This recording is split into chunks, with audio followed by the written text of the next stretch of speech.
moment.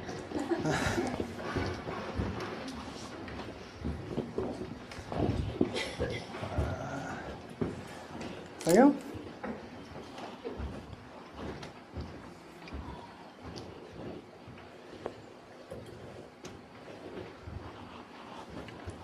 Oh, hello. This is wonderful. You know, I'm not a bit nervous because what I was nervous about was things going wrong, and there's really not that much left, I think. Some of you are, I know some of you are designers, there are lots of artists, and so this may not be new. But anyway, this next slide. But what I'm talking about tonight is that feeling of, oh, which goes like this. Now, can you hands up those of you who actually know this logo because it's famous? Yeah? And do you know this? Hands up those of you who know the special thing about this logo. Ah. Hands up those of you who've just noticed the special thing about this logo. Okay. Well, whether you have just noticed it, as the CEO of that company noticed, he was actually presented with it as one of the possibilities for his company. And he was the only one who noticed, and the rest of the board of directors didn't notice. So, of course, he bought the design. But whether you've been told it or you noticed it, you will have that feeling of, oh. And what that thing is, if you look between the E and the X, can you see it now? Ah, oh, right.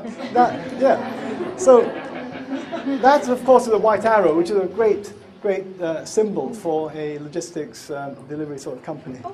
So that's the sort of thing I'm talking about.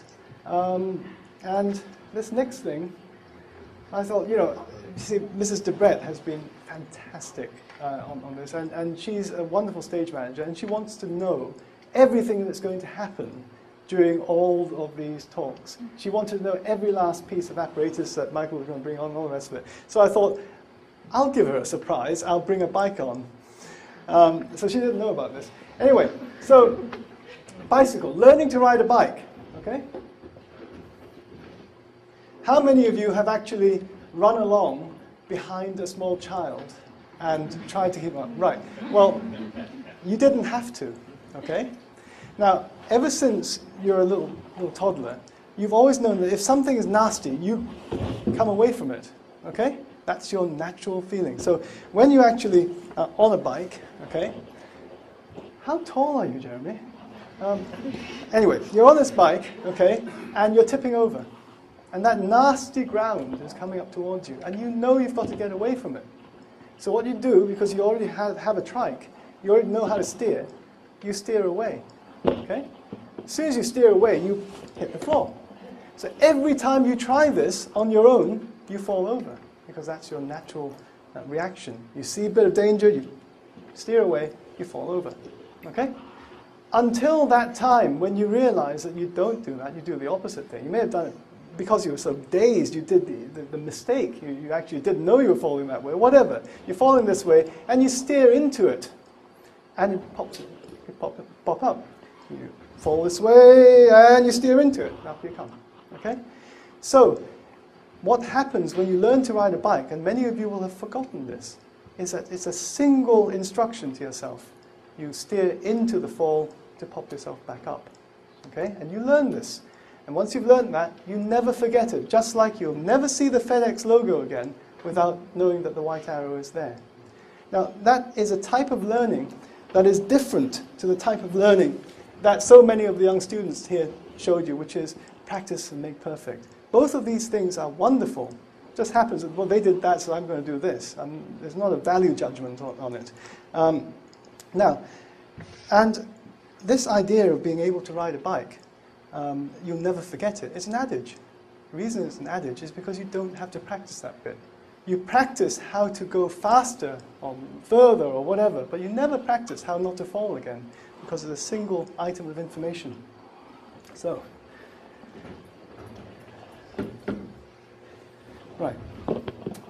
So I'm telling you about some of the, amazing how many of the speakers went back to their childhood for these talks. It's funny, when you actually do a TED Talk, you're not told what to do, so you actually think, what am I? Who, what? Anyway, childhood. Descriptions of what happens when somebody teaches you that. I tell you that there is a white arrow, okay? Here's a school. We call it teaching and learning, right? Lots of that happens. What happens if you're the first guy to figure that out, okay? What we call that is discovery or invention, because you're first and nobody else got it. What happens if you think you're the first one, but actually other people know it, but nobody actually taught you? What we call that is independent learning, okay? That's what, those are descriptions of O, all right? So, what happened in school? Well, I grew up in Hong Kong, and I spoke only Cantonese when I was about 4, and my parents sent me to a Cantonese-speaking kindergarten. And after a month or so, they thought, well, actually, Edmond could do with learning to speak English. So they took me out of that one. They put me into an English-speaking kindergarten. And I can tell you, if you want to learn a language quickly, put yourself in a school where you have no idea what's going on. So what happened? Well, I can remember both those schools quite well, actually. They were dramatic, traumatic, joyful experiences. And in the English school, I remember the teacher coming round and putting a brown lump on my desk and on everybody else's desk. And she said, plasticine. And I thought, what on earth is she talking about? Anyway, it turns out that she meant that we were supposed to make animals out of it. And it was fun. I remember a spindle shape. And I put 2 flippers at one end and a smile at the other. And I was destined to be a marine biologist even then. But the Chinese school, now that's an interesting thing. On the first day, in fact it was the first lesson, there was a piece of paper like that. Can I have a glass of water, please? There's a piece of paper like that, and the teacher said, fold it like that. Oh, thank you. Oh, that'll do. Yeah, it's all right, Zach. Fold it like that. Fold it like that. Fold it like that. And put this tab in here. And put that tab in there. And she said, you've got a paper cup. So she came around with a big kettle of water, and she did that. So now that wasn't practice make perfect learning. That was, oh, I didn't know that paper could hold water. All right? It was also a long time ago, so she actually said, not only will it hold water, but if you put rice in it and put it over a candle and hold it long enough, it will cook it for you, because the water will seep through and evaporate, and it will stop it from burning. And I have actually done that at home, but I don't tell the kids here because health and safety and all that sort of stuff. So anyway, so it's never too early to do this. And David Bailey was talking about how early sort of teaching can affect you for the rest of your life. Well, paper has been with me for a long time, and specifically paper airplanes. Now this is a standard everyday paper airplane. I have one here. I knew everybody would steal my time, you see, so I thought, well, if I make it, it'll take a long time. So I took one of Arthur's ideas and just did a time lapse of it. And here you are. This is a standard everyday paper airplane, and it flies sort of like this, okay? Which is neither here nor there. But that's not how it's normally launched. Normally, what people do is that, okay? Which is nice, but not really aerodynamic. It's like a spear, you know, it's ballistic, yeah? So, what do we have about paper airplanes? What do we know? Everybody knows about them. At another TEDx, everybody was told to make paper airplanes and threw them. Every single one of them, as far as I can tell, obeyed these 3 rules or paradigms of paper airplanes. 1, they must look like a dart. 2, the rules of origami apply. this is really weird. Origami was invented way before aviation, and yet when people think about making things fly, they think, oh yeah, it's paper folding. So some weird Japanese art, or Chinese actually, as always, all Japanese stuff comes from China. Anyway, yeah, that applies. So you're not allowed to cut it. You're not allowed to stick it together or do anything. And you must throw it like a javelin, which is crazy because you want these things to fly well. You want them to fly at their natural flying speed. So I've never understood this. In the late 70s, I got passionately interested in hang gliding, and it became obvious to me that hang gliders and paper airplanes solve the same problem. You've got a floppy membrane, a sheet of something that you're trying to make fly. And they do it really well. They claim the idea is invented by Francis Ford Gallo, two conical curves, beautiful things. Actually, Malaysian kites, Chinese kites, well, birds do it too. The shape is actually just something that flies really well. It has to be swept back, it has to have a certain twist, it has a certain shape. But if you can make something that shape, it will fly really well. So the problem is, how do you make a piece of paper look like a hang glider? Okay?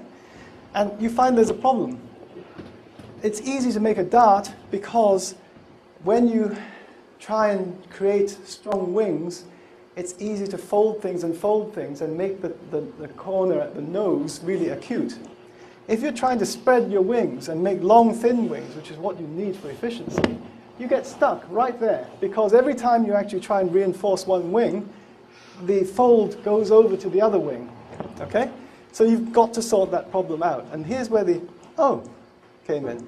The O was, why do origami rules apply? So if you look at this, and by the way, paper hang, my wife named it. It's paper, it looks like a boomerang, so it's a paper hang. So you get to this point, and you think, how do I make a hang glider shape out of that? The answer is just where you want it to be strongest, you cut it. Okay? You cut it in order to disconnect one side from the other so that you can actually work on one side without affecting the other.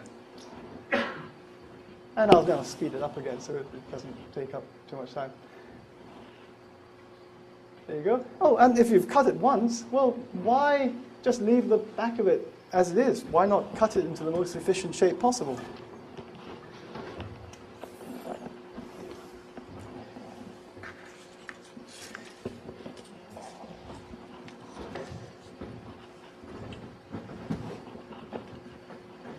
Now, I have to say, just like Michael, this is one of those things that is a genuine experiment because when you make paper airplanes this accurately, they are very susceptible to humidity and heat and temperature, just like your experiments. So this may not work. But anyway, you have to make it to within about a millimeter or so tolerance, and the curves are exactly symmetrical. And to have a staple there, and a staple, another thing, ruled out by origami, but it's just stationary materials, anything you can make quickly. You can actually make sure that the thing is symmetrical. And then you do that. Okay? Right? And then you find that because it's quite strong, you can actually throw it quite hard. So if you were to do that, it would loop if it had the room. So there you are. That's a paper hang, and there's, you can email me and whatever, we can talk about that, and I've lost my presenter, there it is. Right, so that actually got quite exciting, and then published a book about it, and it got on the front page of The Independent, and it was went wild for a while. And it got me a certain amount of notoriety in the world of paper airplanes. And somebody 3 years ago invited me to enter a competition in New York. And they sent me the rules, and the rules said no staples. And I thought, that's rules of origami again. Then I thought, wait a moment, okay, let's take that as a challenge, right? No staples. But they allow glue. Okay. But let's just see what you can take away. And I came up with this thing. It's called a moth because ends up looking like a moth, but that is actually one sheet of paper cut into that shape, that outline, right? I cut it out of the paper. And it's really so simple to make that I didn't do a time lapse, so there's just 5 or 6 photos. You cut the thing out, you put a bit of glue on the tab to reinforce the wing, and then you roll it up and you glue that in. And you end up with exactly the same aerodynamics, but you've got one crease, one roll, a little bit of bending, and you have this. Okay? And the reason it's so small is because if it's small enough, it's self-supporting. You don't need all that folding at the leading edge. But you have to bend it very carefully into the correct shape. And again, I'm not nervous anymore. This thing has worked, hasn't it? It's been great tonight, hasn't it? I mean, so what if the paper airplane crashes? Anyway, so okay, so so there I was. I thought, hey, I'm smug now. I'm an inventor. If only I had invented something that good in any other part of aviation, I wouldn't be working in a school now. Okay? But having said that, David Bailey and his David Attenborough, yeah, David Attenborough was really important in my life as well. Challenges of life. Okay?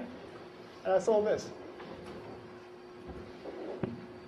This is macrocarpa. It's a tropical rainforest vine, and it has seeds that are aerodynamically shaped exactly like the aeroplanes I've been making. Just because I can make them and millions of people can't, or I discovered that first, some vegetable has got there first, okay?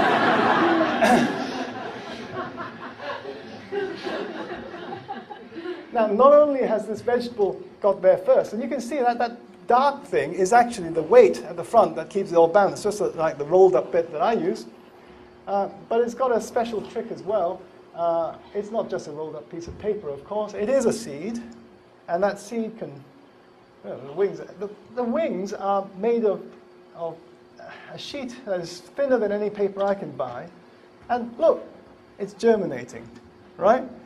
It's going to grow another plant that can make paper airplanes without folding. The wonders of evolution are just mind-boggling, and it's very humbling, okay? I have realized that I am not an inventor, I'm just an independent learner. But that doesn't matter, because the joy of that, oh, a paper airplane can do that? You can't take that away from me. It doesn't matter if you showed me, I showed you, I learned it first, or the plants learned it first. It's a whole lot of fun. And that is my idea worth sharing.